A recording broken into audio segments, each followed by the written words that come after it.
I don't care which. I'm out. Oh. Okay, ladies and gentlemen, welcome to yes. Action Theater. That one had no countdown. Why was there no countdown? Because I took it off for the last thing that I did. Probably right. Because I don't do a countdown for try not to do a countdown for play-by-play action sports. Anyway, yes. Everybody, hello, welcome. We're finally here. We're finally here with Action Theater presents Sky Captain in the World of Tomorrow, a film which I have never seen. This is going to be a first viewing for me. You'll get my genuine, real live action reactions. What do you know of this film, Deleted Scenes? All right. Well, Sky Captain in the World of Tomorrow is a film that's in the vein of Saturday morning serials. So if you enjoy like Commando Cody, Crash Corrigan, Sky King, this is basically along those lines.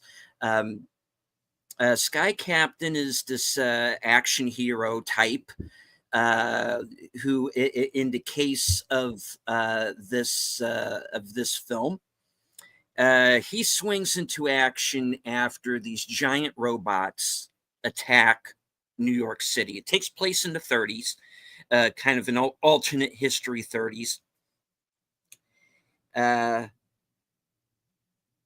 His on again, off again girlfriend, Polly Perkins, is this kind of a Lois Lane type, always getting into trouble. She, just before this attack happens, she is informed by a scientist that this group of scientists that he worked with in the past, they have been one by one being kidnapped, and he is afraid he is next. And of course, just as soon as he takes off, that's exactly what happens. So that's basically kind of the story. It's about Sky Captain and Polly trying to figure out kind of who this bad guy is, who's running these kind of giant robots, and what is his plan, and go out and stop him. And it's like I said, if you like the Saturday morning serials, if you like Raiders of the Lost Ark and stuff like that, you're gonna like this movie. Yeah. I really don't want to give anything away for the people who are watching it for the first time. This movie is a lot of fun. It's completely harmless.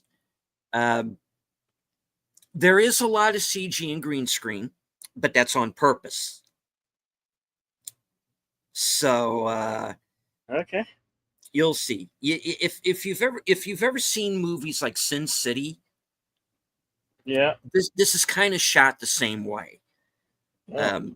Yeah. So it looks really cool. It's got this retro look to it. It's a lot of fun, and I am a big fan of this movie, so I'm really looking forward to really revisiting.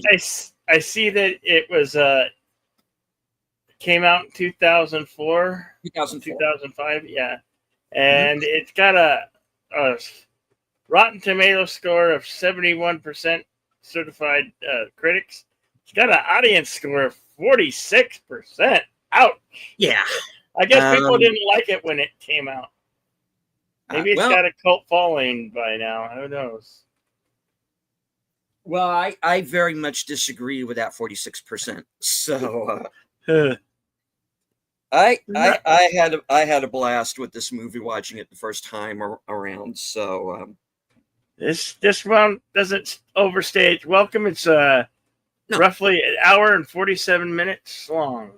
Yeah, This movie flies like a rocket ship, guys. There are no down moments. Every scene in it is either action or is a character beat. There's no fat on this movie at all. And I will let this sort of spoiler go. Before this movie is over, you are going to see a very familiar face that in 2004, I don't think anybody was ever expecting to see again. And I'll leave it at that. So anyway, there's the screening room. As much as we'd love to show it to you here on YouTube, we are restricted by the guidelines and rules and regulations of YouTube. So we have to provide a secondary screening room, which is right there at the top of the screen, at the top of both of our chats. If you're catching this on the replay, sorry, it won't not be here because we cannot provide that type of technology. We're not Daddy Warbucks. So anyway, just click on over to that screening room and we will start the film. So get on over there and here we go. And of course, this is a rated PG film, as we said, and it's this is one of those movies that pretty much the whole family can see. It's not like it's not really that graphic or anything. Whatever violence there is, they don't hold on it. There's no gore, no swearing. It's just a fun old school movie. Of course, we have the Paramount logo.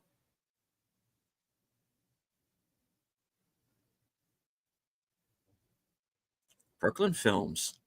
I love the score for this.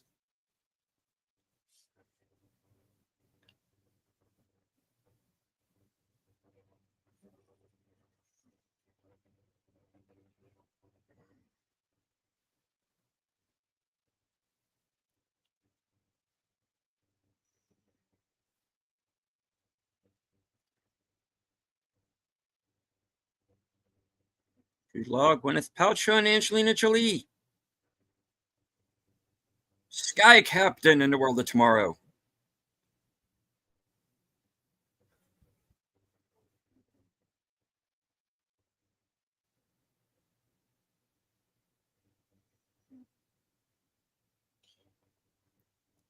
Hello to JPRPH1 and Andrea Black.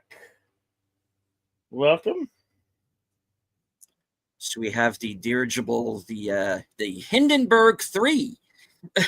Hindenburg 3. Wow. They're flying into New York. And as you see, it is this very idealized 1930s New York.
If I remember, yeah, this is the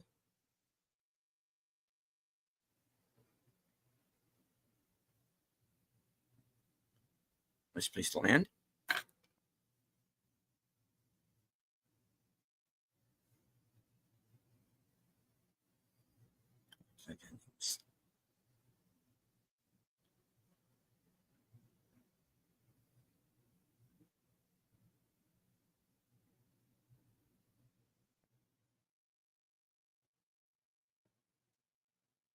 Followed, you must protect them. Goodbye, my friend, Vargas. He turns around and Vargas is gone.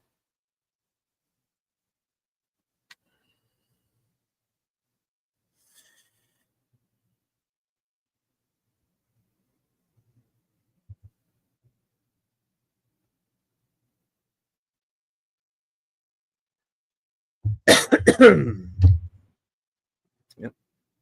Is that like a Doctor, kill list or yeah. something? Basically, yeah.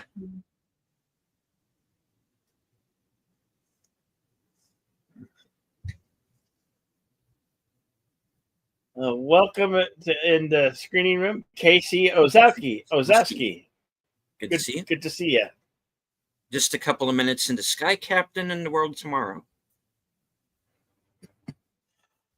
Movie we've been talking about doing for quite some time. Finally had the opportunity to get to it. And of course, we have the introduction here of Polly Perkins, played by Gwyneth Paltrow. Like I said, kind of a Lois Lane type.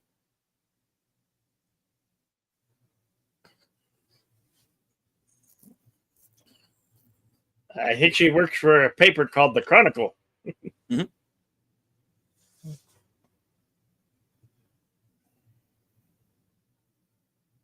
I know who's next to meet me tonight at 6:30. Come along.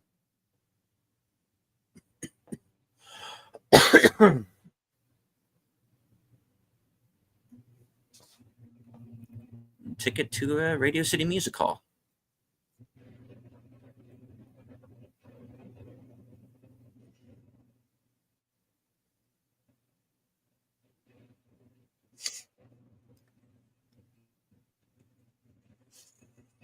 And of course, Albus Dumbledore himself, Michael Gambon.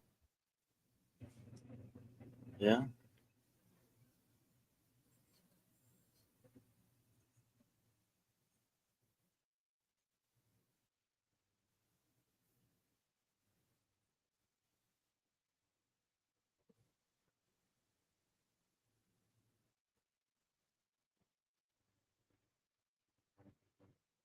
Well, when you say that like that he was Dumbledore, and then you realize all the other great characters he's played throughout his career. Oh yeah.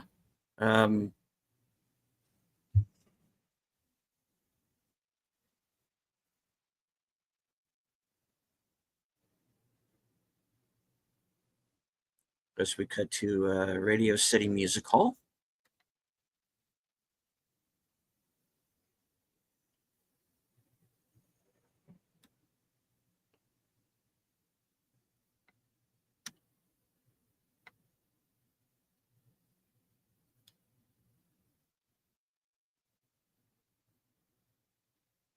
And you may recognize the film that's playing.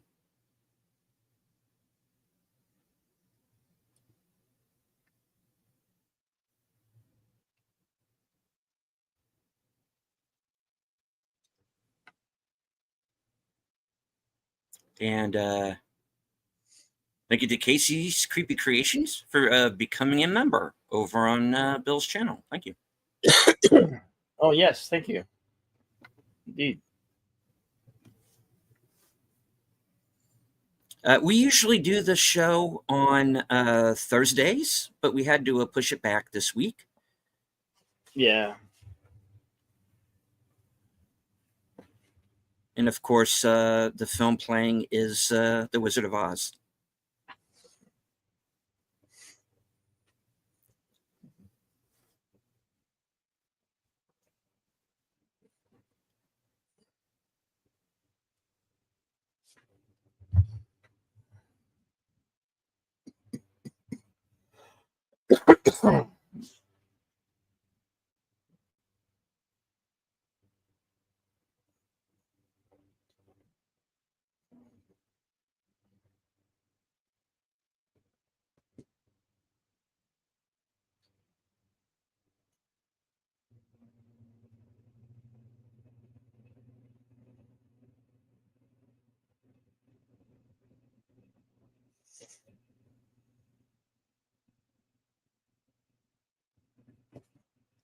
if there's one place where I have a beef with this movie, it's the fact that they're kind of equating the Germans of World War One to the fellows that would be showing up later in World War Two. Uh, Not really the case, but for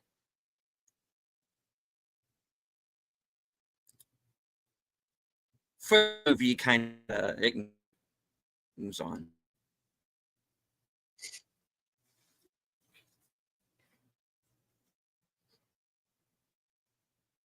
Yep, there's the for this little giant robot fellows I was talking about, who we are about to see.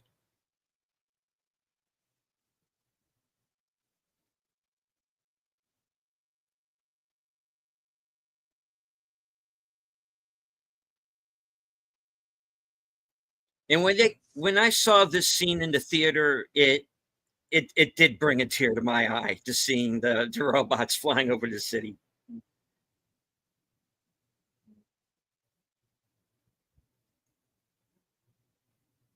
Oh, a bunch of iron-looking giants. Yeah, No pun intended.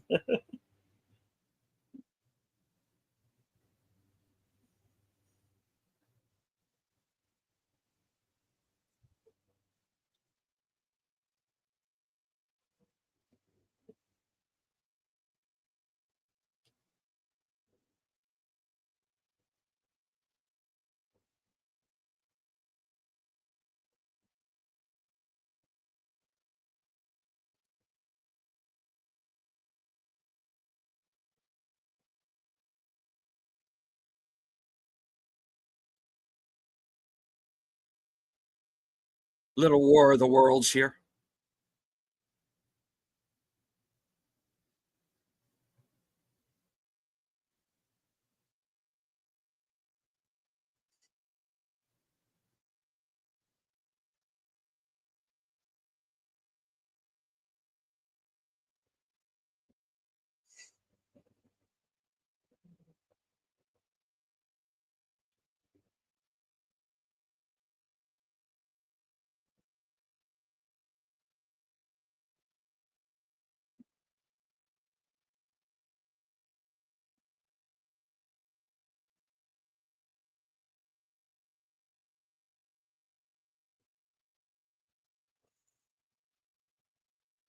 Those are pretty menacing.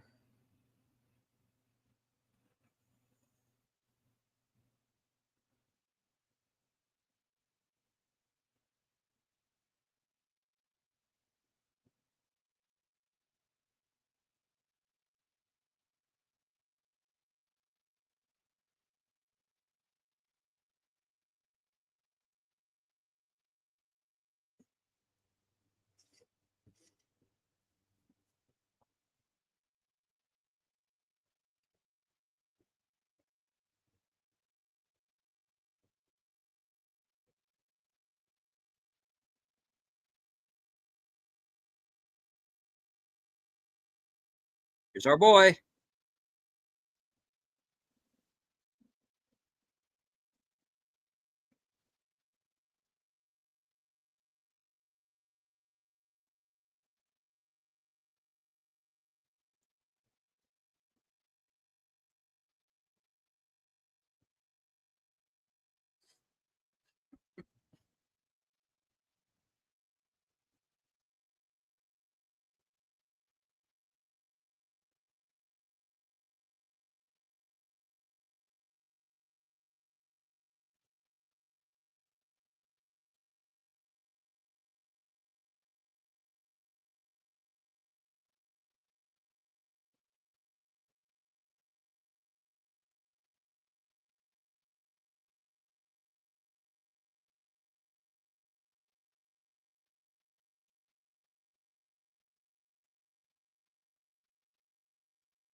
Go on. No, sorry, no. She's pretty bold.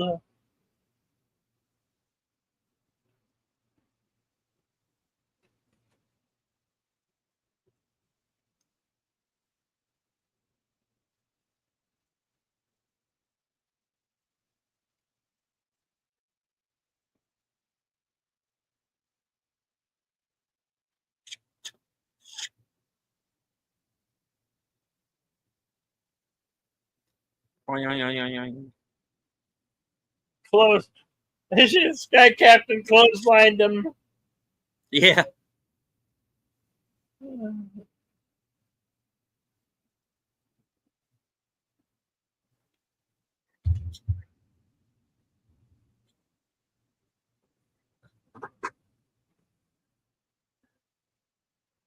It's this film has a feel of a 1950s B movie. Yeah, exactly.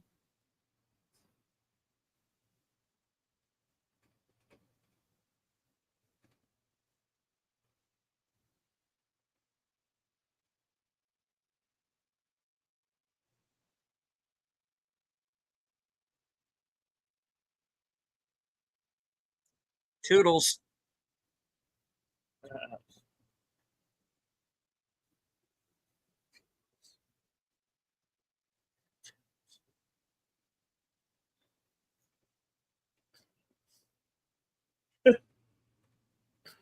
I mean, you have giant robots walking in your city, and you have no mind to get out of the way and run for cover.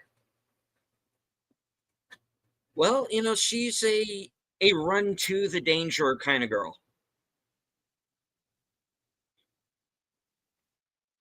What the heck is going? What are they doing? Emitting electric fields? What?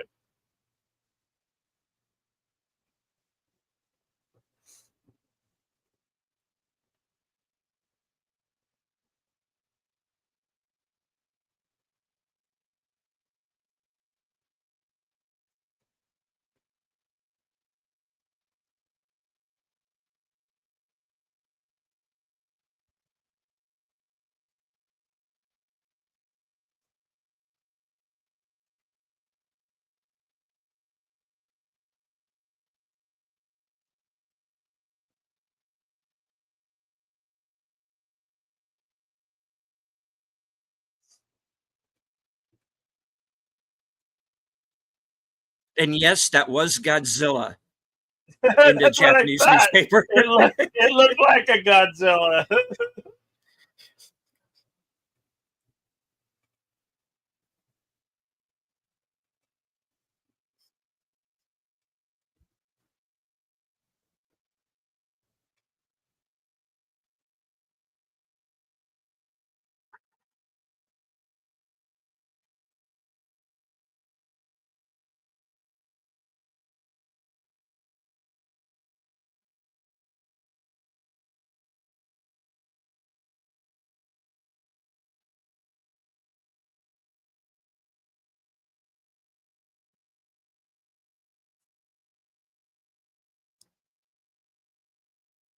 And of course, this shot here was the first shot in the original trailer.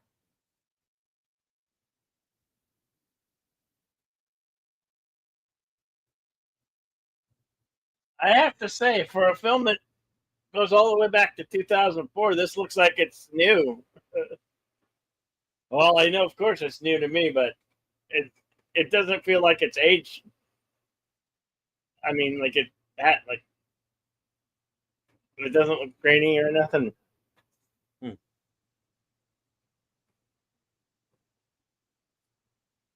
And here's Giovanni Ribisi as Dex. He's kind of cue to Sky Captain's James Bond. He's got a laser gun. Yeah.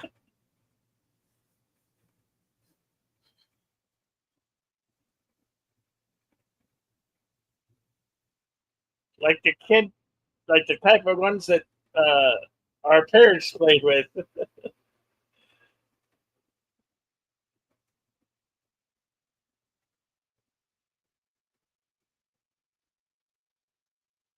Of course, they're bringing in the robot that he brought down.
We're at 2030.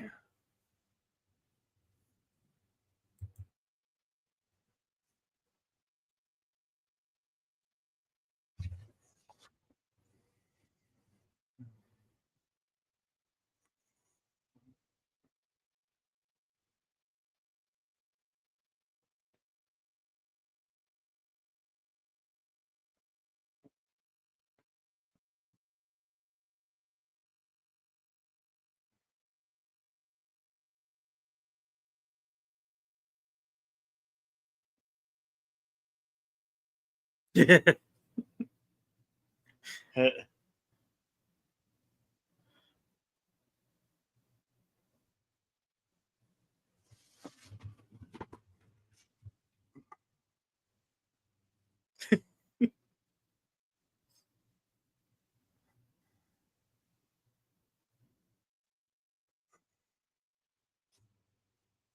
a blueprint to the robot.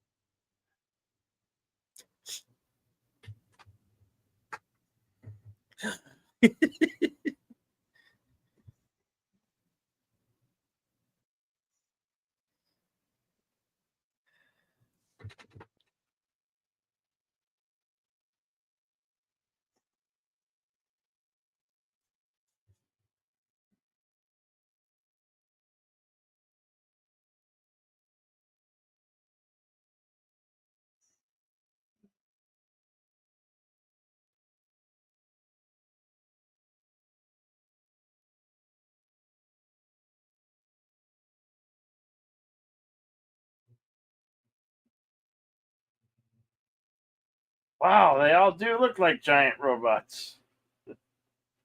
Oh, they are giant robots. Yeah. Big Iron Giant.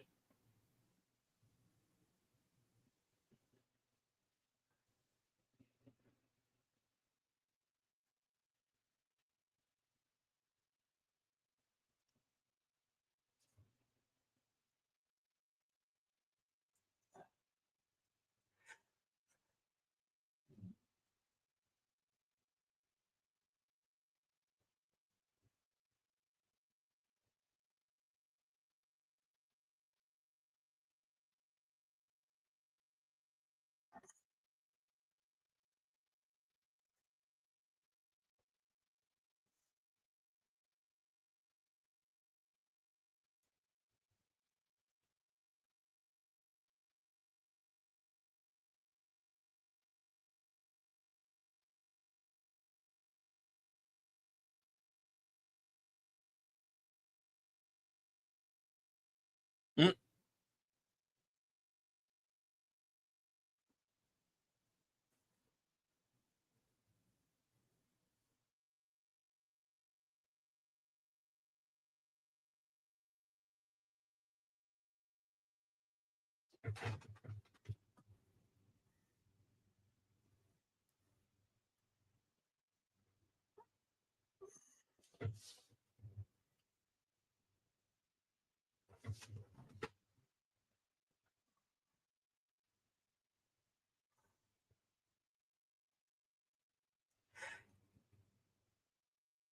It was a dark and stormy night.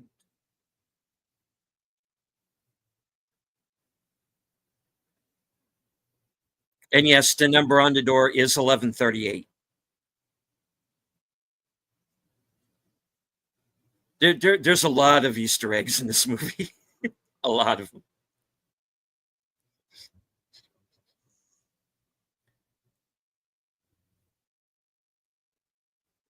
Yeah, but what are the Easter eggs for?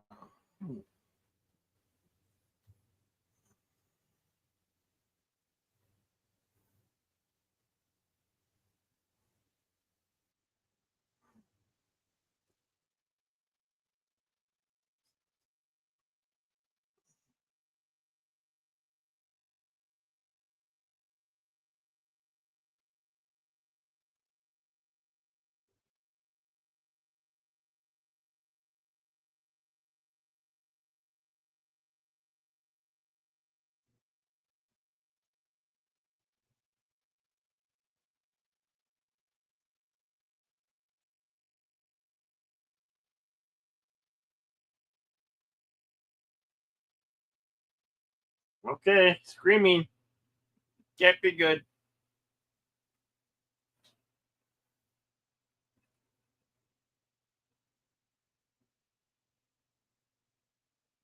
Oh, Yep. an elephant. Yep. Yep. What? And miniaturized an elephant. Yeah.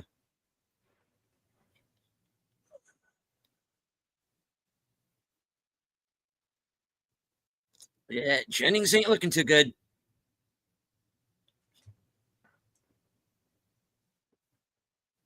Where's Pentec? The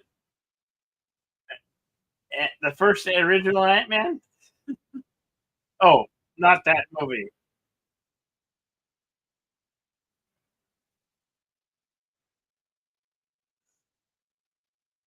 She'll hurt you.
Hello, Connie Clary, Fluff Chick Productions.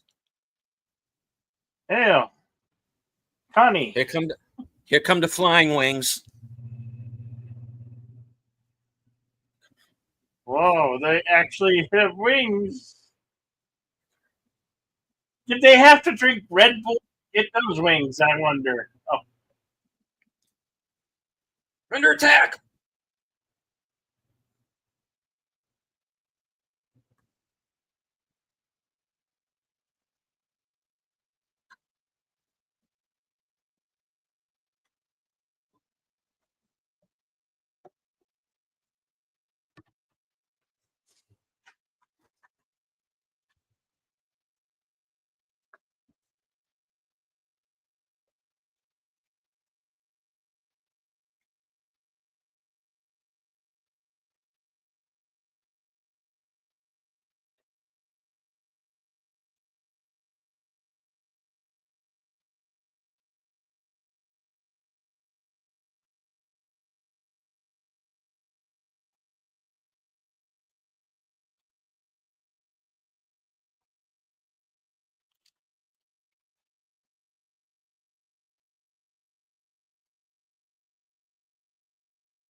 Hey, I don't tell you how to do your job. You don't tell me how to do mine, Missy.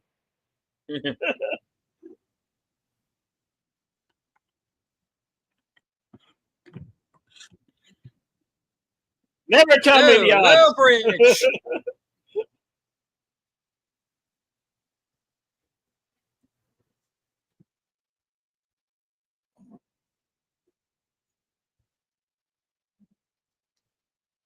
We're at 3207.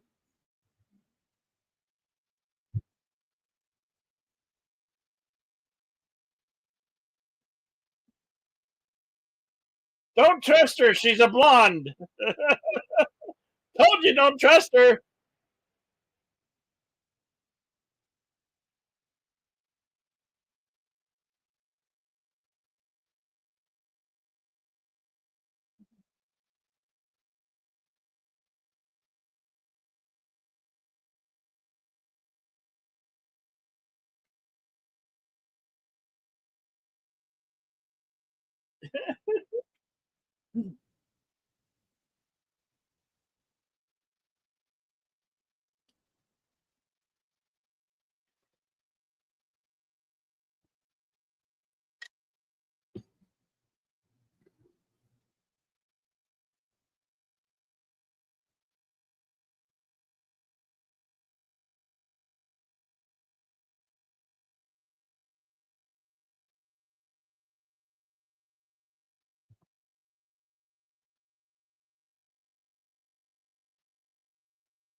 I think he stole Han Solo's moves.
Women, they're such backseat drivers.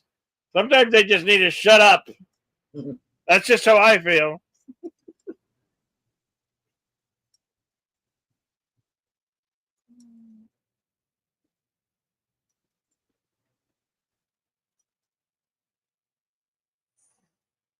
Now, I bet you're all wondering how he did that. Okay, how is he underwater and like?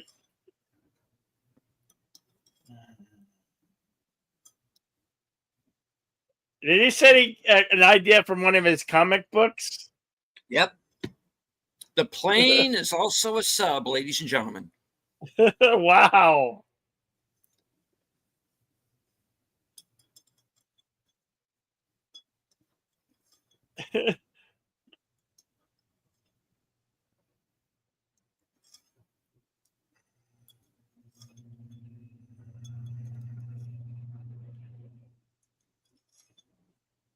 Now shut up.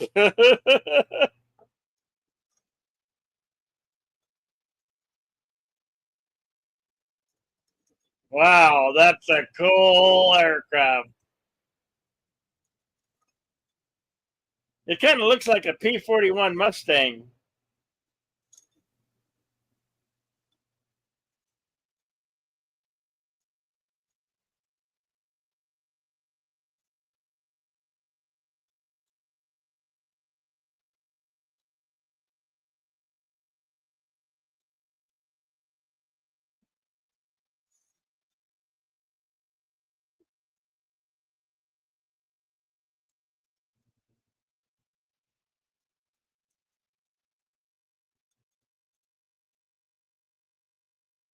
They took decks.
Oh, it's going to get cooler, Casey.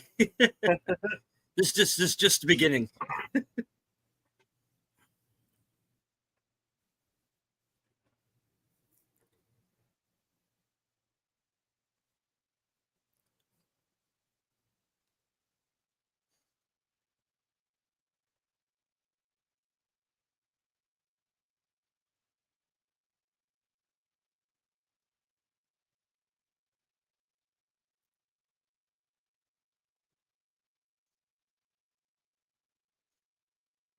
Double bubble gum. I remember that.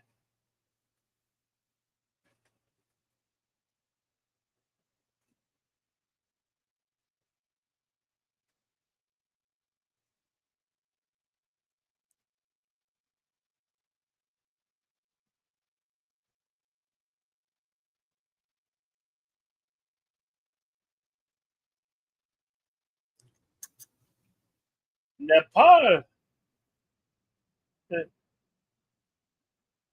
Are we going to Mount Everest?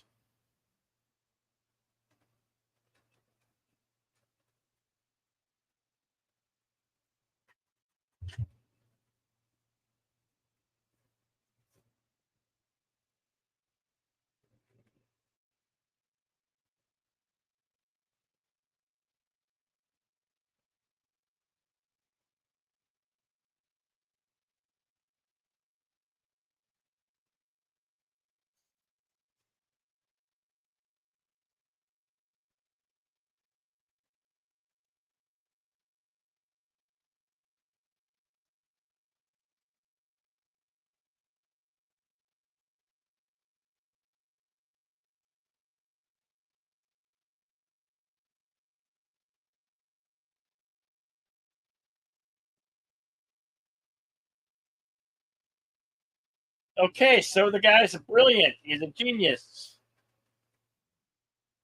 Pretty much, yeah.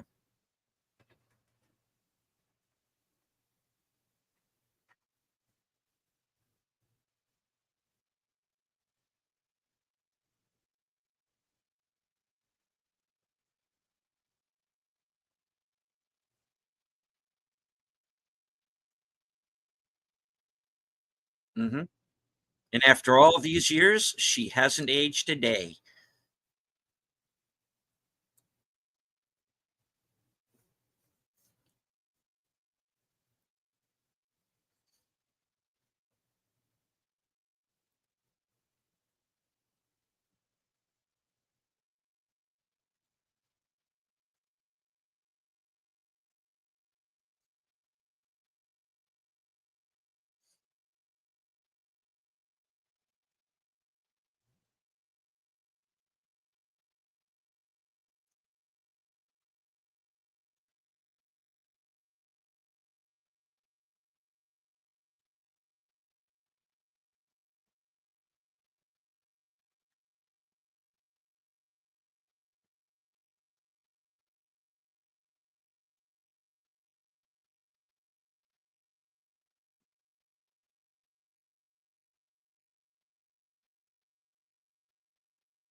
Amir Jalil, you might remember him from The Mummy, among other movies.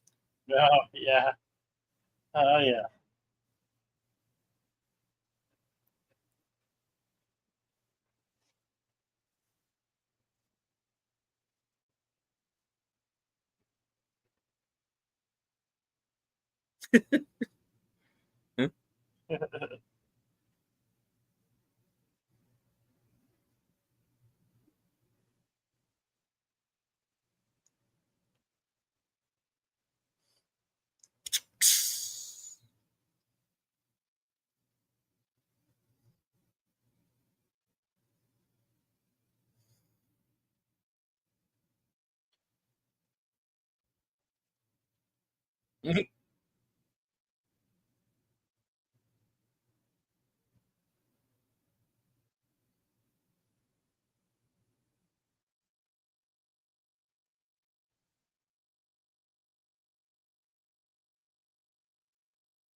Let the light shine on the road to Shambhala. Sorry, sorry.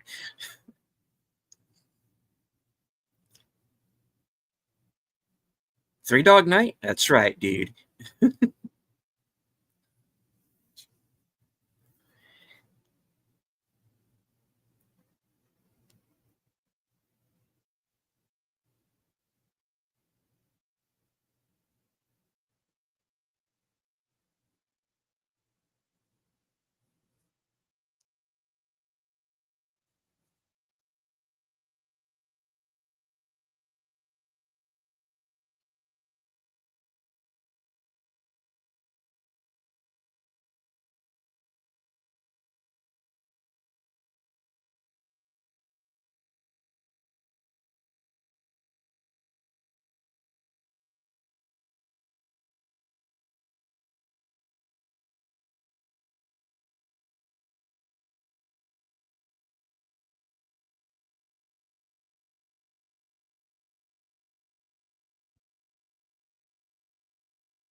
Uh-oh, radiation.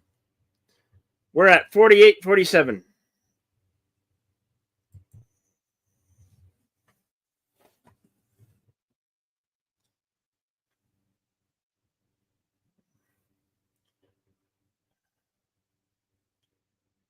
Yeah, kind of not a good idea to stick around some radiation, get yourself some cancer.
Oh, that's a lot of dynamite.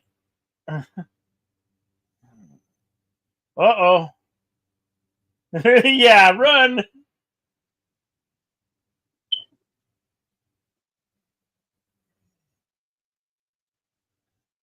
It's a trap. It's a trap.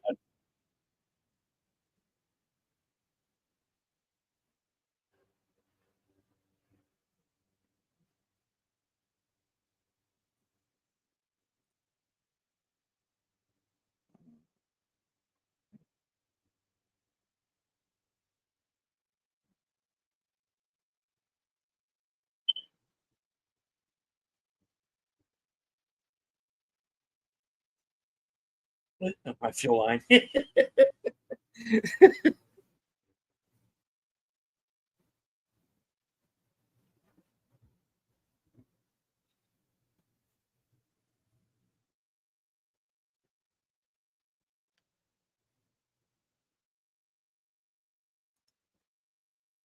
Top of the world, ma. Oh,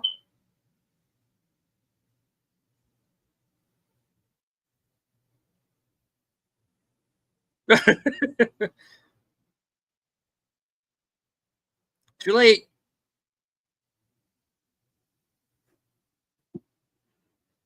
Boom. Oh boy.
We had a little coitus. No, No. no.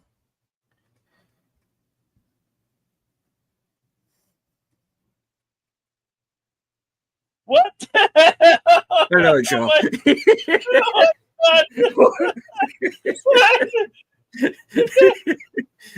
they have some little threesome? Oh, what's No, going on here? the the Shangri-La people found them. The monks. Okay. Yeah.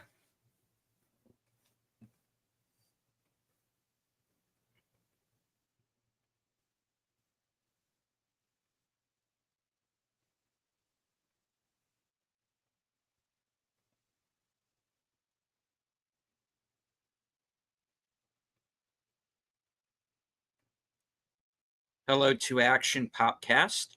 We're about halfway through Sky Captain and the World Tomorrow. Please join us in the Cosme chat. Cosme link is at the top of the chat.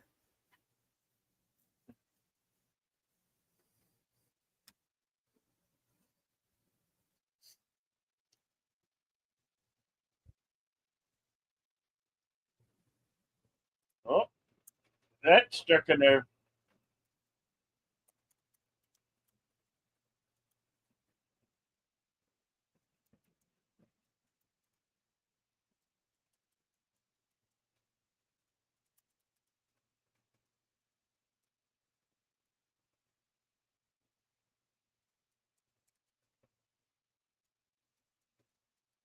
Ah, that looks a lot like Rivendell.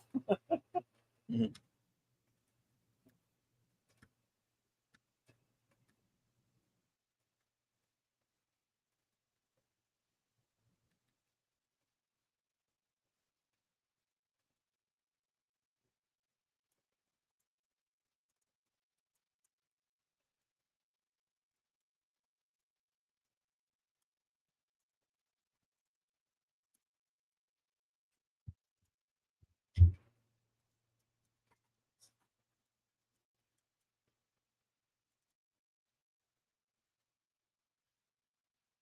Oh, almost out of film.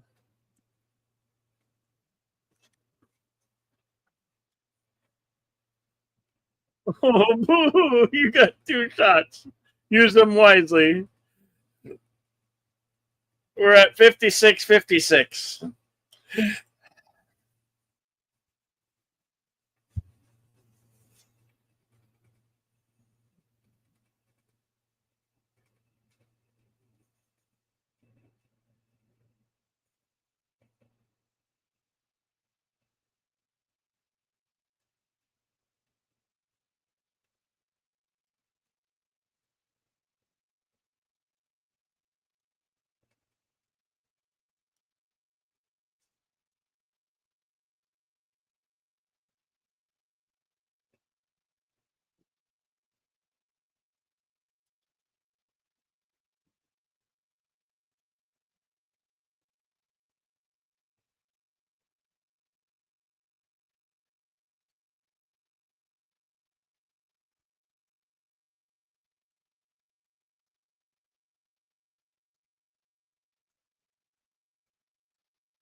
Whoops.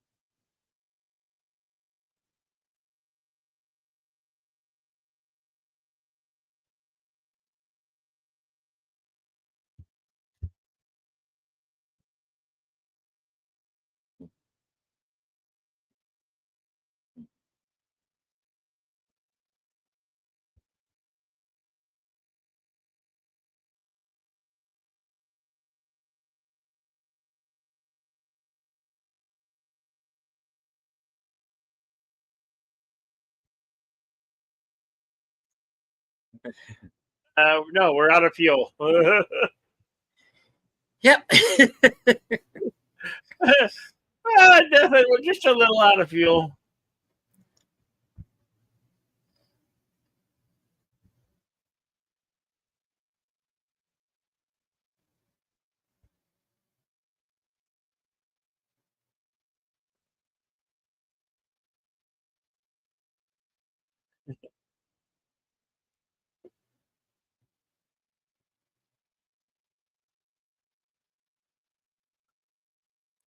Helicarrier before the MCU, folks. Yeah, yep. Hello.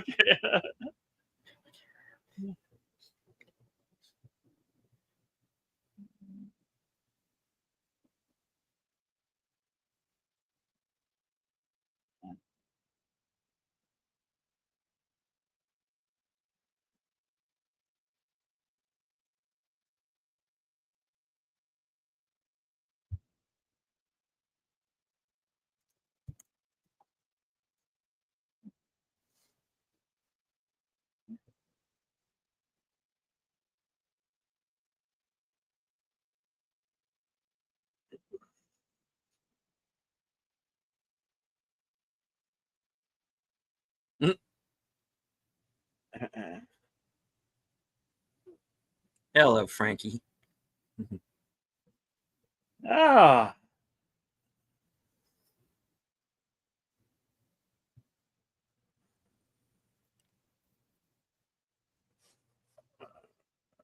Frankie is Angelie. Yep.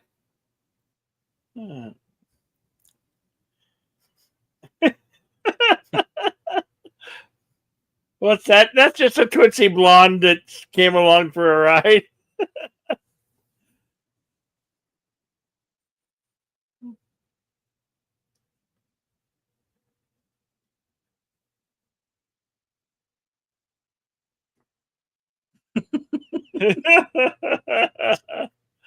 To meet the competition.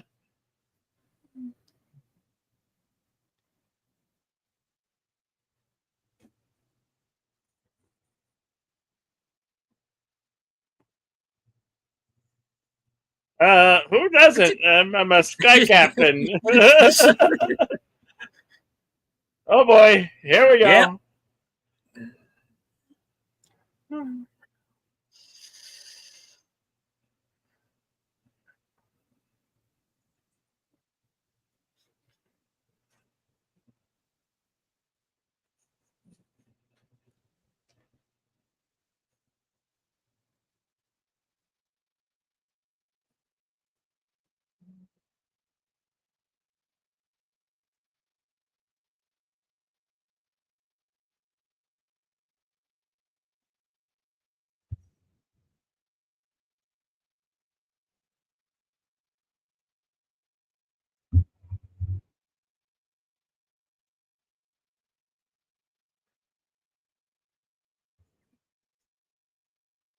Wow, that's some really innovative weaponology there.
Okay. Oh, the Yep. amphibious squadron. The amphibious That squadron. sounds interesting. Oh, they've got their own stealth.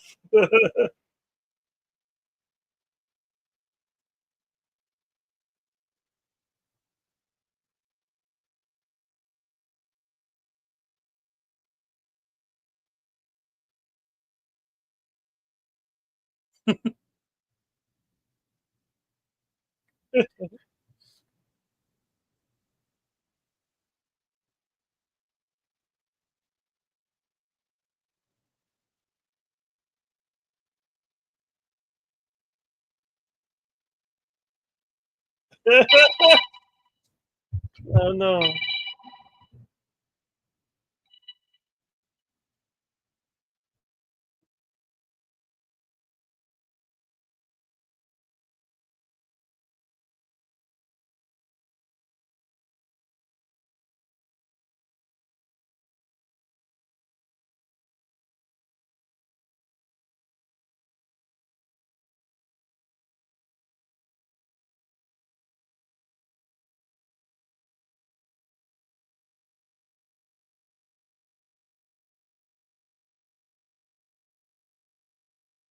Mm.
Hello, Lady Miss. Welcome.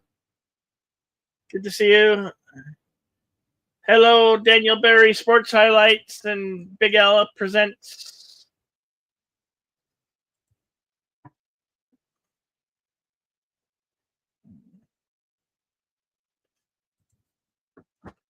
We are 1 hour, 10 minutes, and 55 seconds into the film.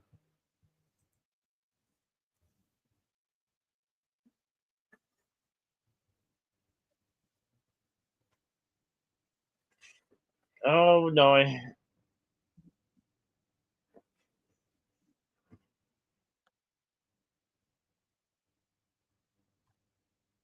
Ew, poopy. Wow.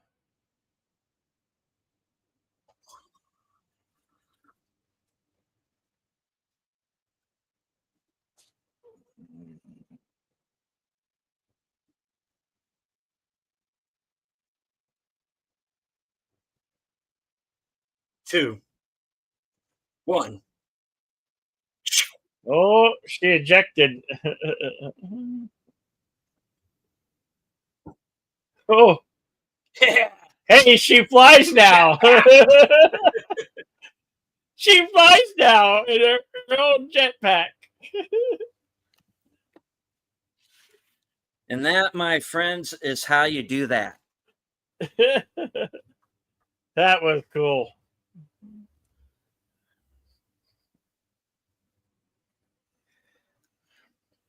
Yeah, I'm really enjoying this film already.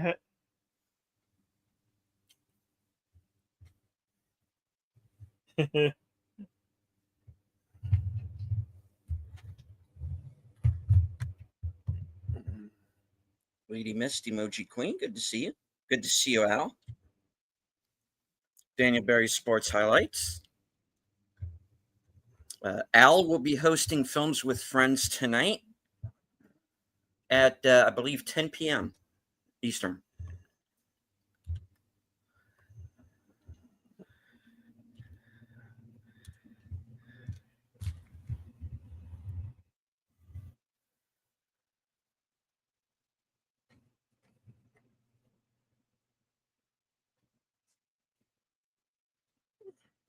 Yep.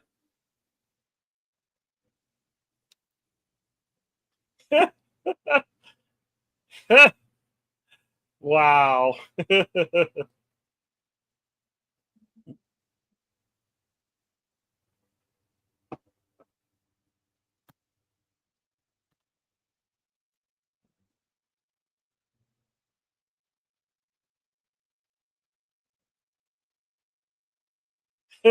Hey, it's that bird from Up. What? Yep.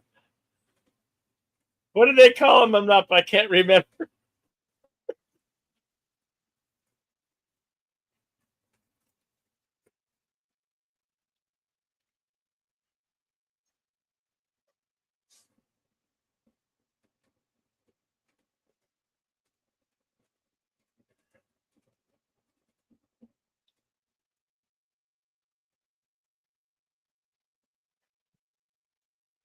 I can't remember. Was the bird Russell or was the boy Russell?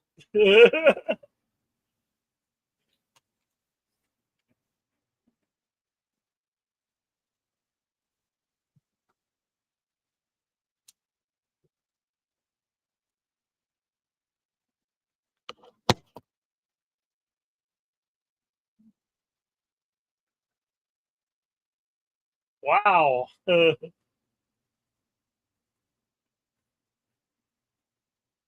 Uh-oh. Is there going to be some giant orangutan, giant gorilla chasing after him?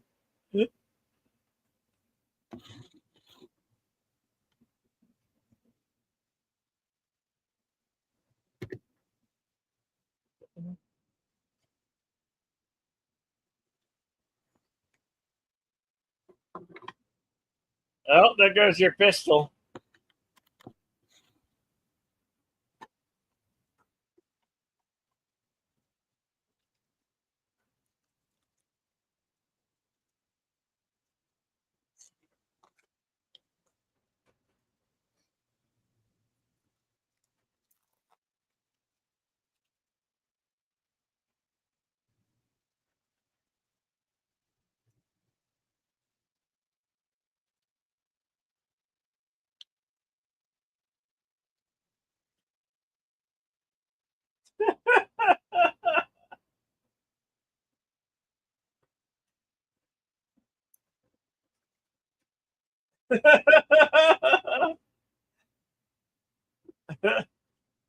It's a little bit funny.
She really is a ditchy blonde.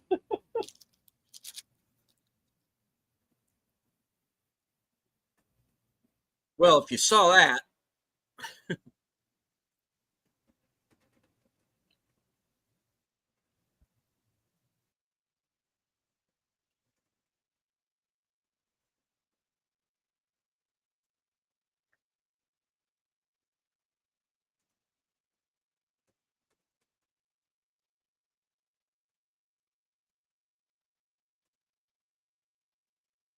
Are we going to see a giant Yeti?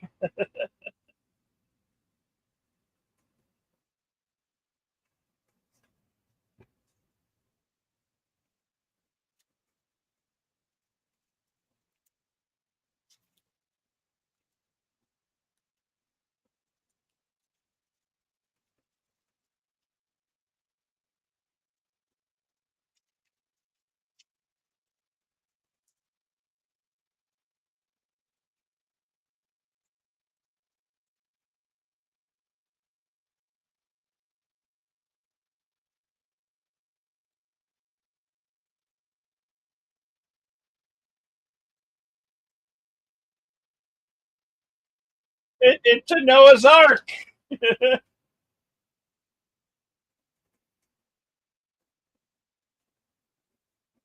I just said that.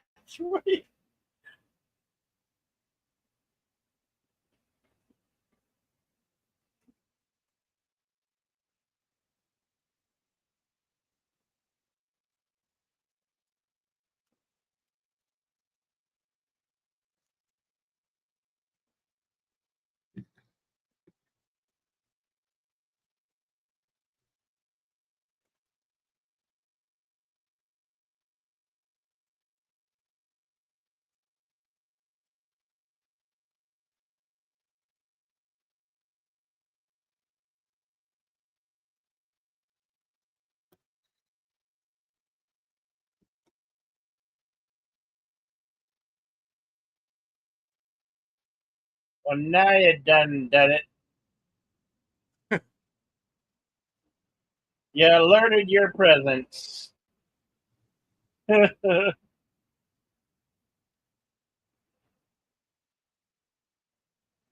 here comes the evil Sith. She's a Sith Lord. yeah, basically. Hey, Flamage!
This film certainly does have the feel of a radio serial brought onto the screen.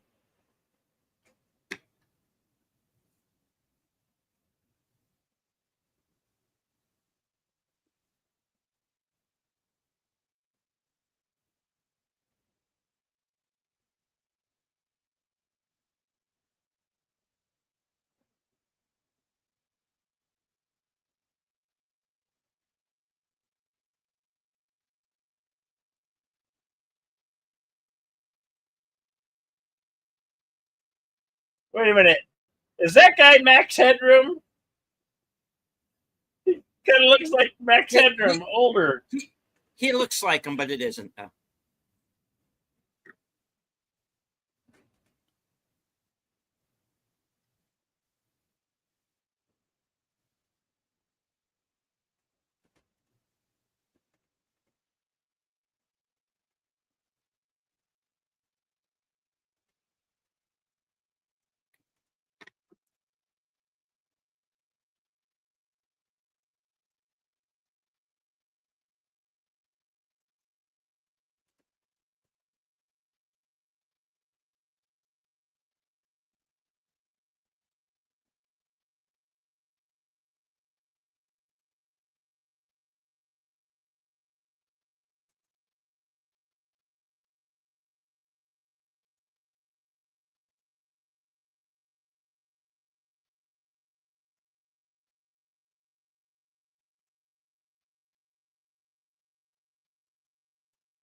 Wait.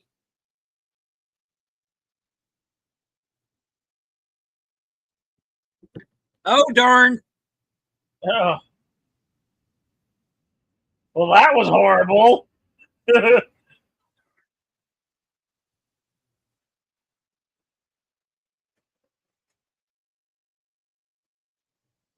Oh, it's the wizard.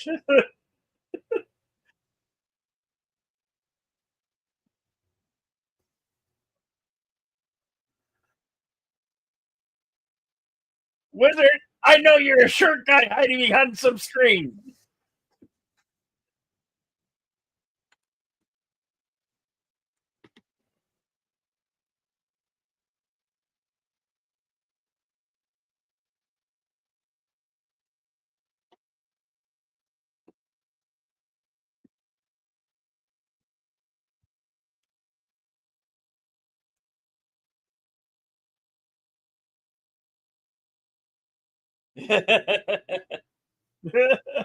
You want to volunteer?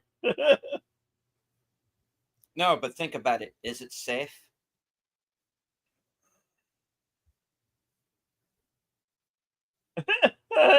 I meant there something. Well, this might work too, you know.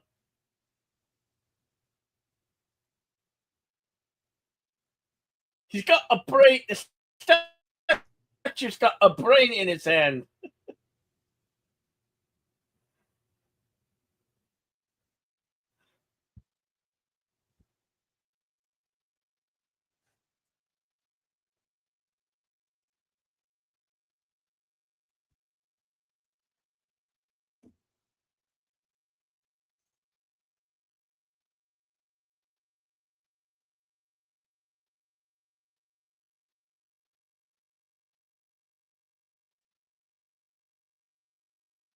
Oi.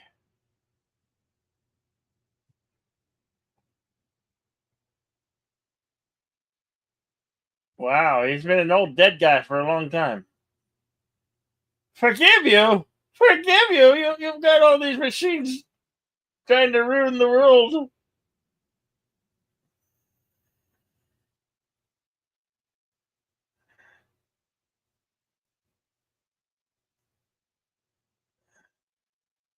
Ah, you think there would be some type of really bad stench in the air?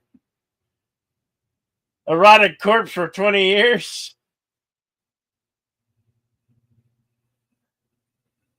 How is there even skin attached to that bones?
He clocked her. Oh my god.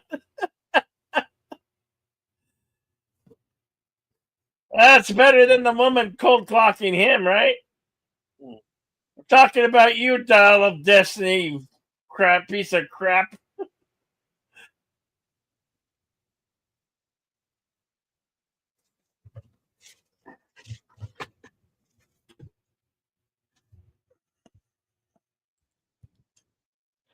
We're at 128.09.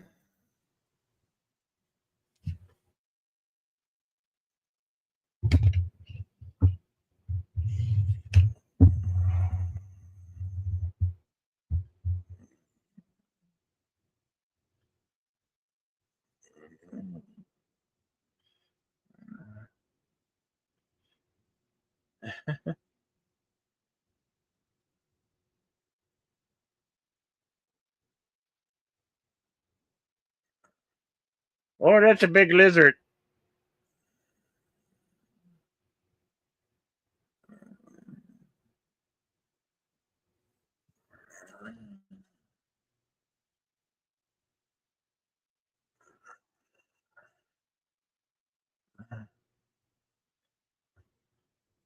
What are you, some escapee from the Matrix?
It's a cow.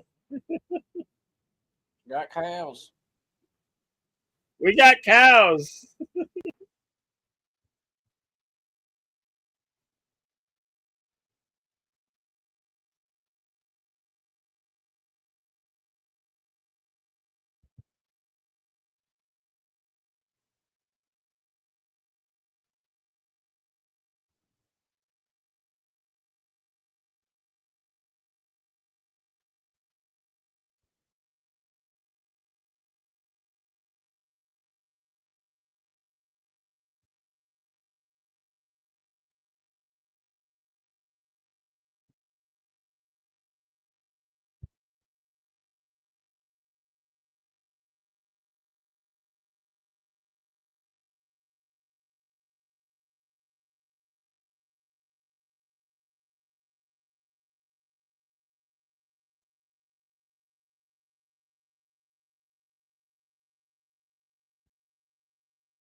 Oh, they're running from a giant sword.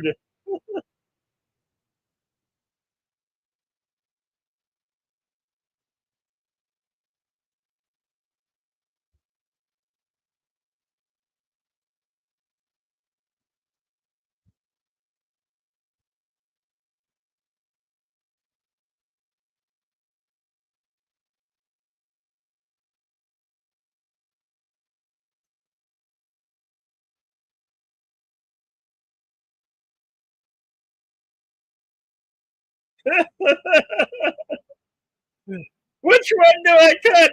There's so many.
You really want to mess with a chick, you know, and say, "You took the picture with the lens cap on."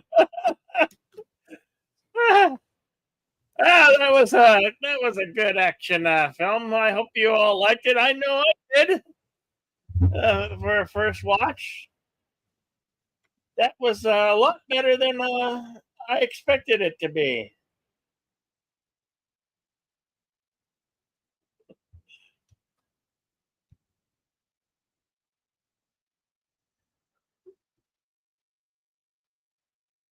All righty. Would you like to consult the scrolls? All right. Sky Captain in the World of Tomorrow was released September 17th, 2004. Estimated budget at 70 million, going on to gross over 57.9 worldwide.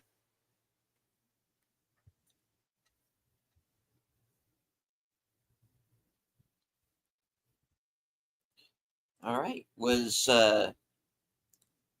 nominated for 5 Saturn Awards: Best Motion Picture Film, I'm sorry, best science fiction motion picture, musical score, supporting actor for Giovanni Ribisi, and supporting actress for Angelina Jolie, and it won for costume design. Best visual effects, the Golden Derby Awards. And of course, here's Over the Rainbow for the final credits.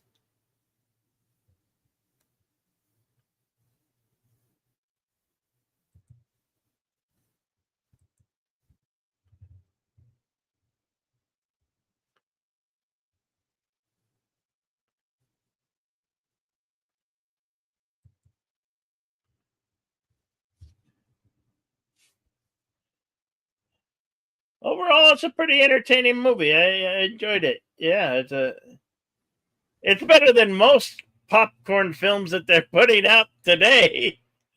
Um, I would highly recommend this one if you haven't seen this one, and if you missed today's viewing, definitely seek this out on your own and go have a look and judge for yourself.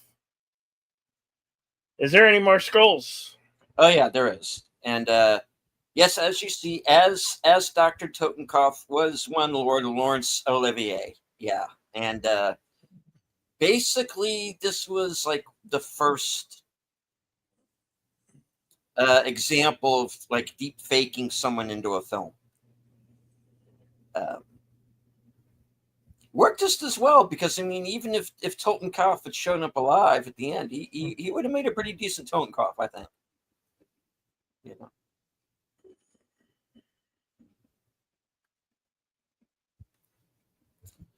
All right. It was nominated for Best Dramatic Presentation at the Hugo Awards.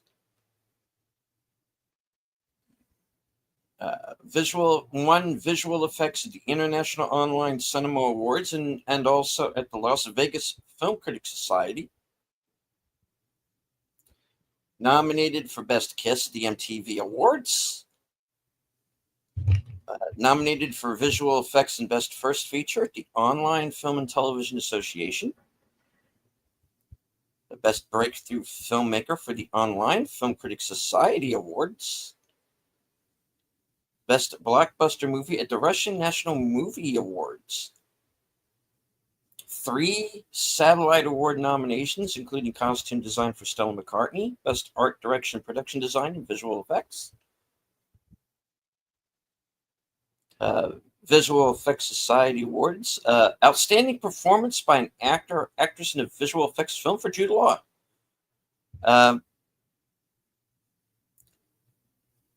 Second place at the Golden Schmoes Award for visual effects.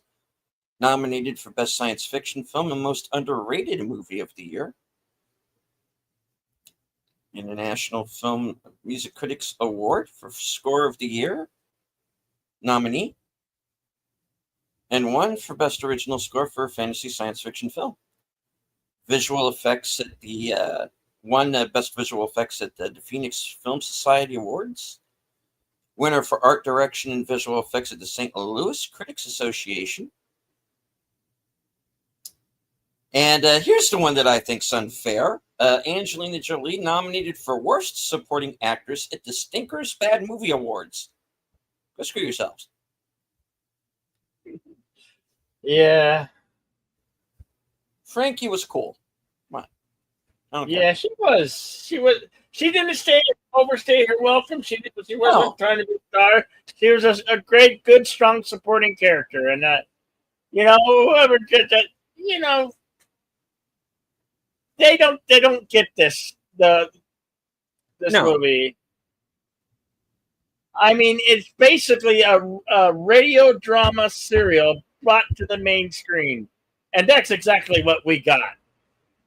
Very cool, very awesome.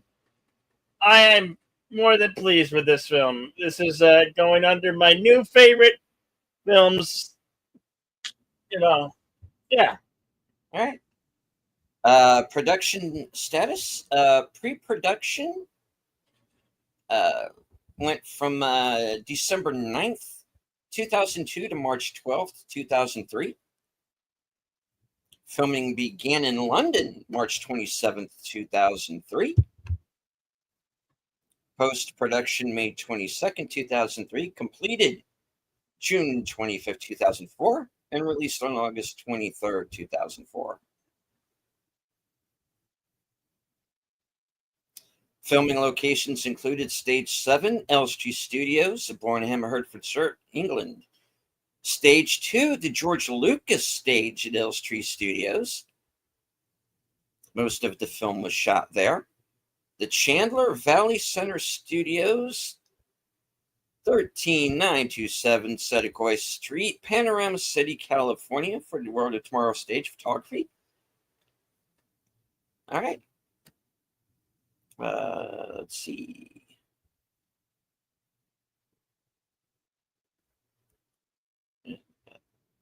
Over the Rainbow was, this version was sung by Jane Monheit. Written, of course, by Harburg and Arlen for Wizard of Oz. And other songs were Fairyland and Crystal Pierce by Herbert Stohart. On to the trivia. The entire movie was shot against a blue screen with everything except the main characters computer generated. This was one of several movies to take that approach, although which was first is debatable, including Immortal, Casern, and Sin City, the last of which was shot on high-definition digital cameras like this movie. Because of this movie being completely shot against blue screen rather than via orthodox locations and sets, filming was completed in just 29 days. Normally, with sets and locations, filming could have taken the better part of a year to finish. To increase flexibility with this movie's editing process, writer-director Kerry Conran shot each of the dozens of extras who weren't physically interacting with the main characters individually on the blue screen so that he can manipulate them in the final shot to his own liking without having to reshoot the entire scene. After seeing the first 6 minutes of the original short, which this movie is based, Gwyneth Paltrow agreed to sign on at an indie wage without seeing the script. Angelina Jolie's part took only 3 days to shoot. This movie used a unique combination of Adobe After Effects plugins applied to achieve its unique look. No new technology was created to achieve the stylized look of the movie. When Polly is on the phone to her editor reporting the advance of the giant robots, her line is, "They're crossing 6th Avenue, 5th Avenue, they're 100 yards away." This is a direct lift from Ray Collins' lines in Orson Welles' The War of the Worlds broadcast from 1938. As Collins plays a reporter on the roof of the broadcast building reporting the advance of the Martian tripods. Ray Collins, by the way, was also in Citizen Kane, and he played the cop on the Perry Mason TV series. It was originally announced that Casey Affleck was going to play Dex. Giovanni Ribisi was added to the cast as Dex after filming had begun. An emergency distress call is transmitted to Sky Captain by means of visible radio waves coming from a radio tower that is unrealistically large and out of proportion in relation to the size of the Earth. This is a reference to RKO Radio Pictures Incorporated, whose logo features an abnormally large radio tower sitting in the top of the Earth, emitting visible radio waves. The Wilhelm scream. During the attack of the giant robots in New York City, you hear the scream in the shot following the shot where the robot squashes a car under his foot. In short, yes, someone was in that car. Sorry, folks. Dr. Totenkopf is the name of the mysterious scientist. The German word for Totenkopf is death's head or skull. So literally Dr. Death. When Polly and Sky Captain investigate Jennings' ransacked lab, they discover a live miniature elephant in a glass cage. This echoes a similar scene in Michael Crichton's novel Jurassic Park, which described John Hammond's proud accomplishment of a dwarf elephant created by his scientists. This scene was not included in any of the Jurassic Park movies. It may also be an homage to Dr. Cyclops, which featured a mad scientist creating miniature animals. The names of people who worked on this movie appeared several times on the first issue of the Chronicle that reports the docking of the Hindenburg 3 at the Empire State Building. Multiple headlines contain references to Kerry Conran and brother Kevin Conran. Headline, Conran Ministry Force Deal. Darren Hollings, Dr. Hollings Speaks. Omar McClinton seeks license to halt sanctions. Brian Leach and Zach Petrock. Leach and Petrock break over budget. And Stephen Laws for laws held ready to aid U.S. peace action. In the issue of the Chronicle with the headline Giant Machine Steel Refineries, the article is shown to be written by Marcia Oglesby, one of the executive producers. Although dim lighting makes it practically invisible in this movie, there is a list next to the giant wall map in the Flying Legion base, which contains the last names of several crew members. The first Chronicle newspaper shown in this movie contains several actual articles from the New York Times, found in the October 7 issues from various years in the late 1930s. While set in a real New York City, the history is obviously changed. Wizard of Oz and Wuthering Heights references put the year at 1939.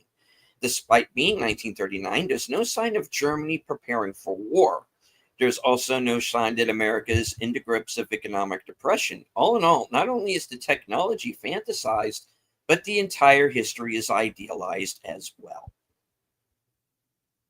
as I brought up at the beginning of the film. Early drafts of the script called for Polly Perkins to be covering the premiere of Snow White and the Seven Dwarfs at Radio City Music Hall. The plot was later changed so that she meets with the scientist at the theater with Snow White playing in the background. However, a copyright agreement could not be settled with Disney, so the movie was changed to The Wizard of Oz. And of course, if it was Snow White, then the movie would have been 1937 instead of 39, which would have cleared up what we just referenced. There actually were a few sets built. The only full set constructed was Polly's office, used during the scene where she's confronted by editor Paley before leaving to meet Dr. Jennings. Dr. Jennings' lab contained many real tables and props with blue screen backgrounds, and his office was almost entirely real, with the exception of the exterior seen through the window, which the mystery woman uses to escape. The first scene filmed was the scene in which Sky Captain enters his office to find Polly waiting for him there. In preparation for her role as Frankie, Angelina Jolie met and interviewed dozens of British World War II veterans and pilots in order to adapt the proper mannerisms of her character. She also tweaked the script by adding bits of slang that were used during the era. Polly's article reporting the disappearance of Dr. Vargas reads, and I quote, New York. German scientist and mechanical engineer Professor Jorge Vargas mysteriously vanished after arriving in New York aboard the Hindenburg 3. Professor Vargas was scheduled to lecture at the American Assembly with two other scientists. This marks the third disappearance in as many months of important figures in the science community. Demands have been made for a resolution to this problem.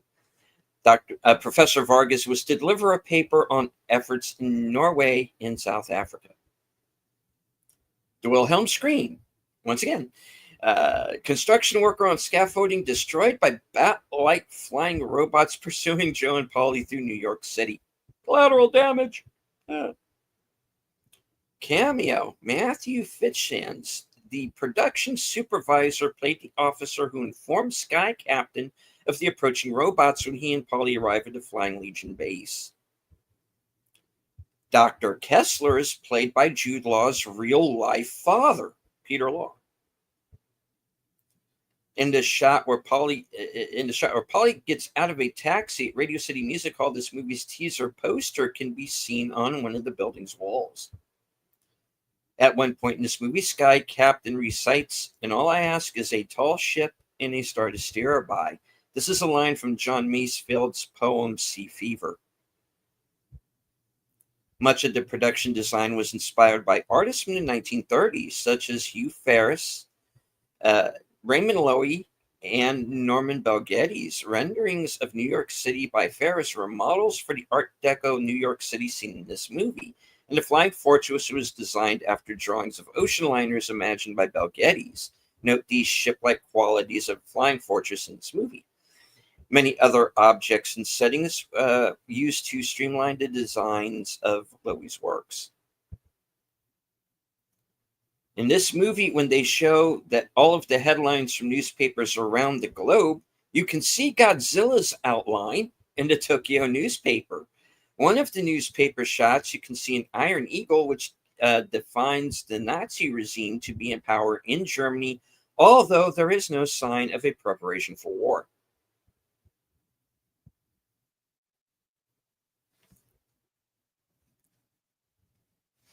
And also take note, guys, Totenkopf was also shooting at the Germans, so he didn't discriminate.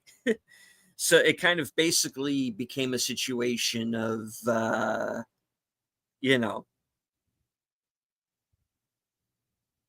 we've got to come together this time around because there's a third party kind of deal. The interior of Radio City Music Hall is actually not computer generated. Rather, the background was composed of digital photographs taken by Darren Hollings and Eric Atkins, merged together to create a panorama backdrop. The same was done for the lobby of the Chronicle building, which was actually a combination of multiple different building interiors edited together. When they come across an abandoned mine on top of the mountain, there's a sphere-shaped figure and a tall prism next to it. These are the Trilon and Perisphere, which were famous icons in the 1939 New York World's Fair. The logo for the Flying Legion is a winged lion with a banner reading Caelum Fremitus, which is Latin for yon roaring of the skies. The Latin from Caelum is an unusual poetic contraction of colorium. And I probably just screwed up all that Latin, but I tried.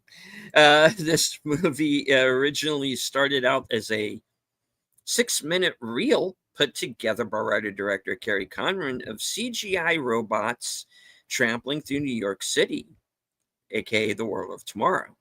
The producer John Avnet came across the reel and was deeply impressed. He approached Conran with the idea of turning it into a full-length production. Writer-director Conran never went to New York City while making this movie and had never been there.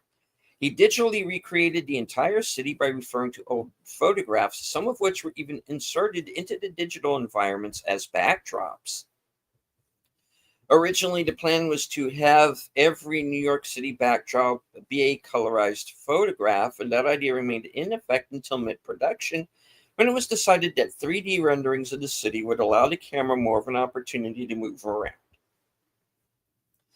The World of Tomorrow portion of the title is a reference to the 1939-40 New York World's Fair, which was named the World of Tomorrow. The first screening of the finished movie was shown to a select audience on July 22, 2004 at the San Diego Comic-Con. On July 24th, Jude Law, Byling, Giovanni Ribisi, Kerry Conran, John Avnet, and Marshall Oglesby appeared in a panel to promote the movie. Mm-hmm. This movie was originally slated to be released on June 25th, 2004.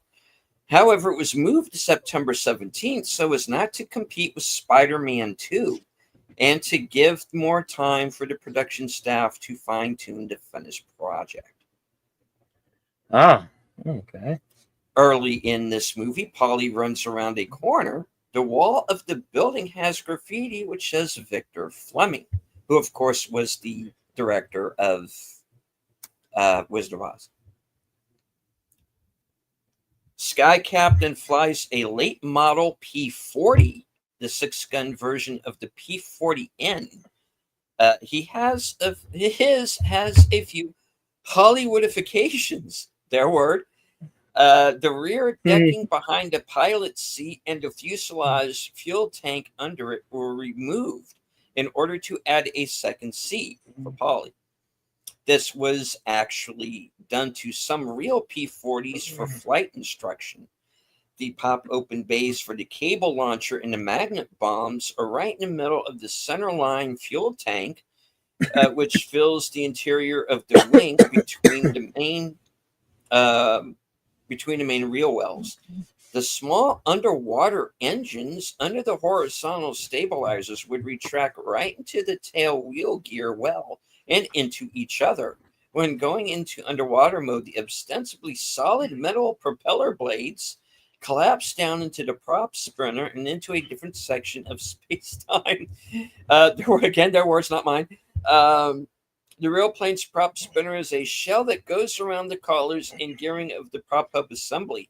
Roughly 5,000 horsepower appears to have been added to 1,200 horsepower Allison engine.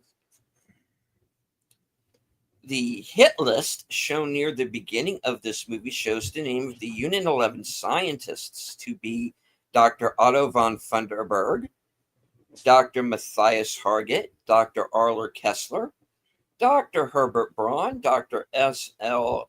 Hofkhauser, Dr. Jorge Vargas, and Dr. Walter Jennings. According to producer John Avnet, the dinosaur-like creatures on Dr. Totenkopf's Island were designed by Stan Winston. Yeah. Very cool. During the first robot scene, a movie theater is seen called the Densmore Theater. This is named after Densmore Street in Van Nuys, California, where most of the movie's post-production was located. According to the novelization by Kevin J. Anderson, Dex's last name is Dearborn, and editor Paley's first name is Morris. While the project was still in early development, writer-director Kerry Conran originally wanted to produce it as if it were a lost serial from the 1930s, with the movie featuring unknown actors shot in black and white and divided into chapters, each ending with a cliffhanger. All of these ideas were subsequently abandoned in an attempt to gain bigger box office appeal. I'd have been totally down with all that, though. Yeah. Sky Captain's revolver is an Enfield No. 2 MK1 chambered for a 380-200, aka 38 caliber Smith & Wesson. The automatic he periodically uses, the one which magically transforms back to the revolver when he loses it on a log bridge, it is a nickel-plated M1911-45, most likely a Colt. The average length of a shot is 1.6 seconds. Gwyneth Paltrow was pregnant during the filming of this movie. Sky Captain's name is Harry Joseph Sullivan. Dr. Jennings' lab is suite number 1138, an homage to George Lucas, who directed THX 1138 and also included the number in each of the Star Wars films. The theatrical trailer used music by David Arnold from Stargate.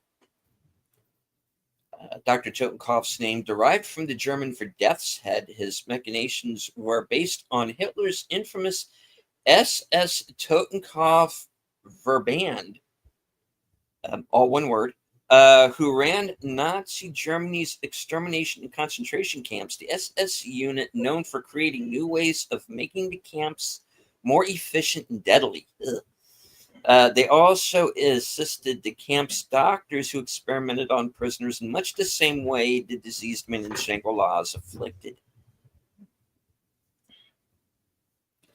As Sky Captain and Polly Perkins fly submerged with the amphibious squadron, They overfly a sunken steamer named Venture. It's the ship used to bring King Kong to New York City. It even includes on its deck a cage large enough to confine Kong, implying perhaps that this is the original Skull Island. No. Wow. Yeah. Cool. A moment after the encounter with the hologram of Dr. Totenkopf, as played by Sir Laurence Olivier, Sky Captain, wondering if the door is still booby-trapped, asks Dex, "Is it safe?" The same line asked repeatedly by Olivier's Dr. Zell in Marathon Man. Is it safe? During the giant robot scene, you can see King Kong climbing the Empire State Building in the background. I missed It's that there. one. I missed it too, but in retrospect, I've heard that. It's there. Yeah. Well, I have to go back and Go check back and that look. out. Yeah. The giant robots that attack New York City are an homage to the Superman cartoon, Superman the Mechanical Monsters. In both instances, the robots are remote controlled by radio signals. As the machines are blasting away at the street to get to the generators, the sound effect used is the same as the Martians' guns from the War of the Worlds. I thought I recognized that Yeah. sound. Director cameo. Kerry Conran as the German-speaking porter in the opening blimp interior scene who takes the note from Dr. Vargas. Dr. Totenkopf used a Death's Head logo on all of his robots, and of course, Totenkopf means Death's Head, as we've said. The platform on which Joe and Polly land is platform 327. Platform 327 is also the number of the platform on which the Millennium Falcon lands in Cloud City in Empire Strikes Back.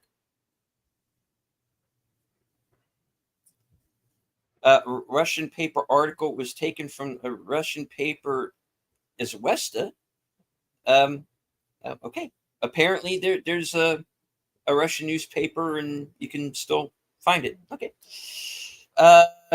Jude Law and Sir Michael Gambon both played Albus Dumbledore. Yeah, that's right. Yeah, I didn't even think of that. Yeah, they've both played Dumbledore. Yeah. Yeah.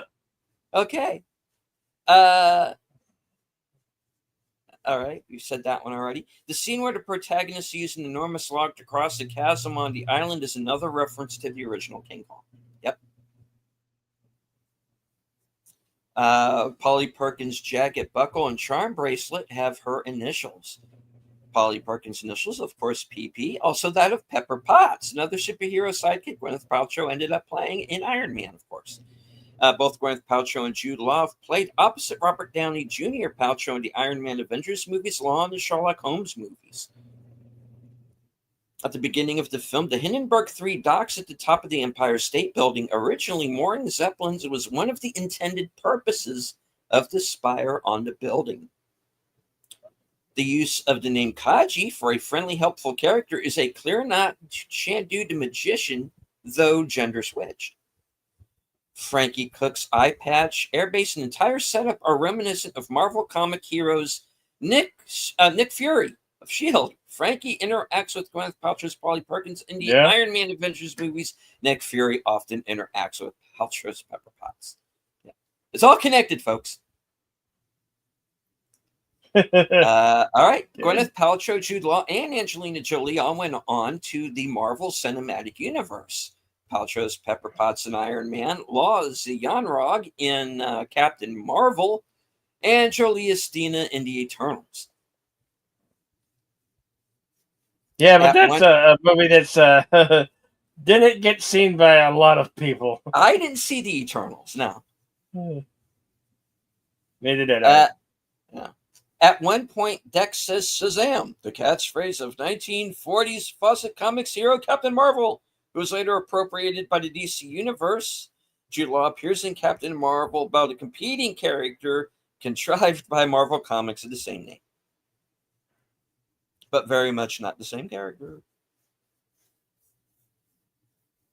let's not go into all the legalities just now. Both Gwyneth Paltrow and Angelina Jolie have been romantically involved with Brad Pitt. Yeah, he got around. He gets around, that guy. Uh, hmm. The aircraft of the Sky Captain is X to make the thing. I have to speak. My tongue is numb. My tongue is numb. All right. The aircraft of the Sky of the Sky Captain. It's a weird way to say it. I'll just say it this way: Sky Captain's aircraft is a modified Curtiss P-40 Warhawk. The fighter aircraft introduced in 1938, Warthog. I almost said Warthog. Warhawk was the third most produced American fighter of World War II, with 13,738 units built till the end of its production in November of 1944. Over 200 Allied fighter pilots from 7 different countries became aces while flying the Warhawk. And of course, I brought this up earlier. The film is an homage to the Superman short films by Fleischer Studios, particularly The Mechanical Monsters, 1941. The Daredevil reporter Paul Perkins in the film, similar to the direction of Lois Lane in Superman shorts. The film designs inspiration from the works of individual designer Noah Getty, 1883 to 1958. Bell had designed various exhibits for the 1933 Chicago World's Fair and the 1939 New York World's Fair. The opening scenes of the film were reportedly inspired by German Expressionism, with the director reportedly trying to recreate the aesthetic of the Dr. Mabuse film series by Fritz Lang. The film's villain has been described as an evil madman controlling an island of high technology. Some written sources have noted that the concept of the villain is nearly identical to the villain of the anime film Laputa Castle in the Sky from 1986 by Hayao Miyazaki. The newspaper headline at the beginning of the film gives the date as October 7th, 1939. A few scenes later, the attack on New York City is inexplicably given the date March 17th, 1939.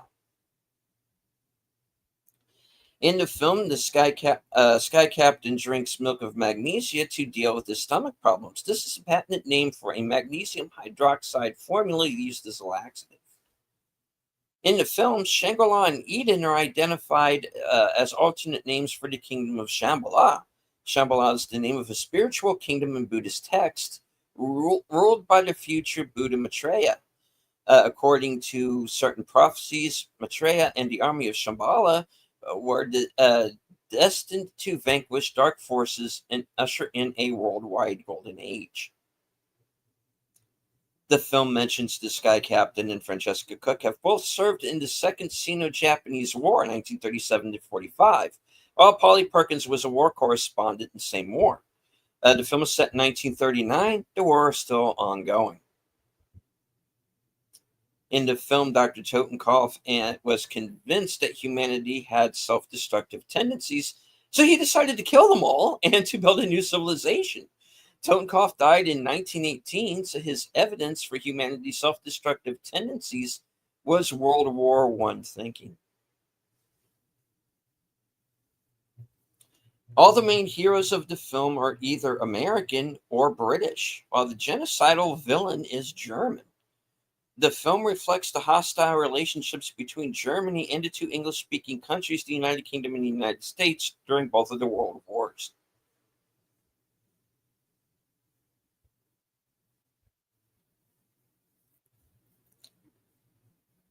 One of the film's distinct advanced vehicles is a flying aircraft carrier commanded by Frankie Cook. It resembles the helicarriers, flying aircraft carriers, used by Nick Fury and spy agency S.H.I.E.L.D. in the comics by Marvel Comics. The original helicarrier debuted in 1965 and was designed by Jack Kirby. In the film, Dr. Totenkopf's plan to exterminate humanity was inspired by the book of Genesis. He specifically took inspiration by the story of a genocidal god creating a worldwide flood to exterminate humanity. The strongly religious Totenkopf apparently believed himself to be God, and he wanted another try. After the apparent demise of Dr. Jennings, Polly Perkins proclaims him dead, but she never checked his body for life signs, and it's unclear if he was unconscious or dead at that point. In the film, Dr. Jennings claims to be a chemist, but his laboratory indicates that he was conducting genetic experiments on human fetuses. He had created a miniature version of an animal and seems to have been a geneticist rather than a chemist.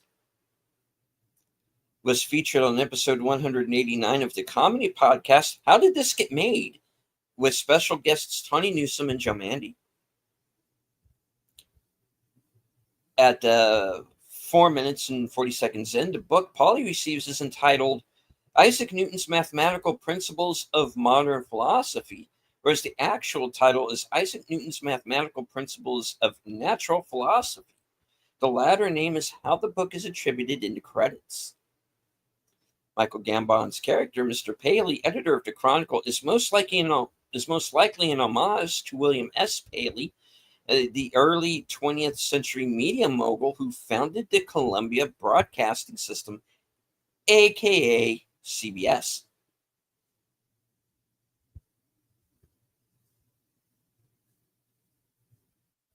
Oh, not here, but interesting note. After William Paley passed, the man who took over CBS was Sylvester Weaver, who's Sigourney Weaver's dad. A little tidbit. It's not here, but that's one I know. The devices near the end of this movie that zap the unsuspecting scientists are actual devices called Tesla coils. Although not used for that purpose, they do arc electricity over the air in a similar fashion. Writer-director Kevin Conran, it says Kevin Conran, who was actually producer, but not the director. Anyway, originally intended to have Bai Ling's mystery woman wear an eye patch, but after Angelina Jolie signed on, it was decided that an eye patch would look much better on Frankie. In addition to the hologram towards the end of this movie, the old photographs of Dr. Totenkopf were actually of Sir Laurence Olivier. They were modified to add the Unit 11 logo, as well as replace Vivian Lee with Bai Ling.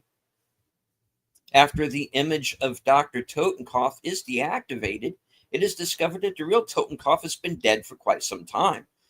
Joe comments, "We've been chasing a ghost." The irony is that Olivier had been dead for over 15 years before this movie was made. Writer-director Kerry Conran achieved this by using a CGI manipulated archive footage of Olivier. When Sky Captain and Polly first arrive at the uncharted island, Sky Captain floats the plane, exits, stands on the wing, assessing their situation. You can clearly see the number on the side of the plane as H11OD. When viewed upside down, spells the name Polly backwards. The reflection was flipped for obvious reasons. Since in that area the call marking on a plane became a personalization of the pilot, this alludes to who was really meaningful to Joseph, which of course was Polly. Also, Bai Ling has no lines. Nope. Doesn't say a word through the whole picture. All right. Well, the scrolls. That's it. That's it for the scrolls? All righty. Well, I can announce next week at our regular time, we will be playing The Mummy, an appropriate October action adventure flick. Yes. The Mummy with Brendan Fraser from 1999. Here on the Outlaw Bill Sports Network with Action Theater. That will be on Thursday at 1:30, 4:30 Central, 4:30 Eastern. So come back for The Mummy, 1999. Brendan Fraser and Rachel Weisz. Rachel Weisz. Yeah. John Hannah. Let's see. I'm trying to remember who else was in that movie. Bernard Hill. Amit Jalil, who we saw here as Kaji. Yep. Eric Avari, who was also in Stargate, which we referenced, Yep. and there's some other. The guy who played the Egyptologist, who was also in Anaconda. Oh, I'm blanking on his name, but he's in The Mummy as well. Yeah. So there are definitely some familiar faces in there. Corey Johnson, who was also in the Bourne films, was in the first Ron Perlman Hellboy. He's in there too. A number of familiar faces in that one. So yeah. Of course, Oded Fair. How could we forget him? Yeah, Who definitely. damn near steals the whole movie as Arth Bay. Imhotep. Nemotep. Arnold Vosloo. Yeah. Yeah. So Patricia Velasquez as Enoxnaman.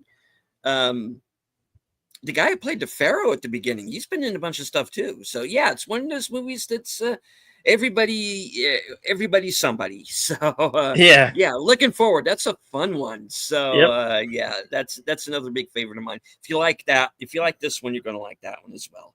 So and with the exception of myself and Casey. And thank you once again to Casey for becoming a member of our Bill's channel. Yes. Casey's Creepy Creations. So everybody, please go check out Casey's channel. And thank you for joining us for the show today. I hope you enjoyed it. I know he said in the background on Cosme he had seen the movie. So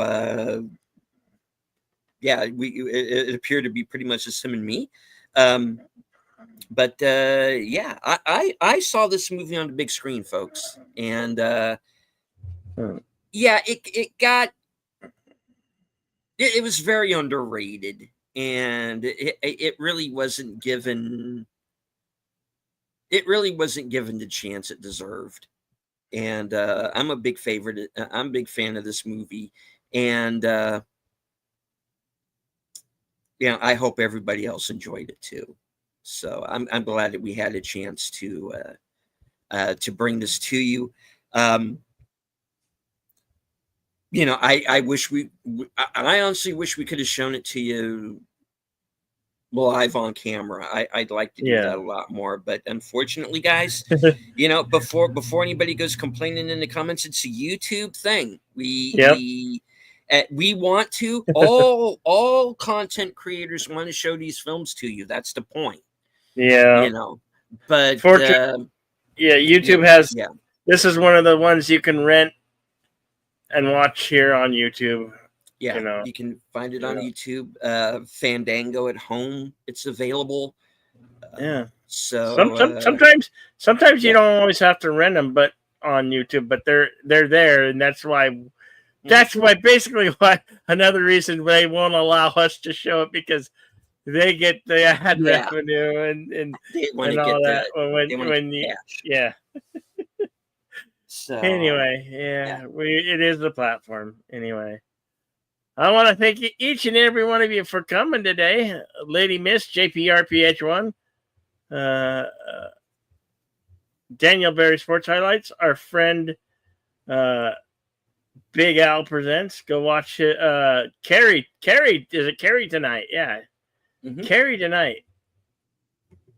In a while. Connie Clary, Fluff Chick Production. Thank you all for being here. As I always say, always be excellent to each other. Party on, and we'll see you on the next one. Thank you, folks. Deleted. And as I always say at the end of every show, from HQ and all points north, south, east, west, and beyond, good night. Take care. Stay strong. Be safe and healthy, because this is how we win.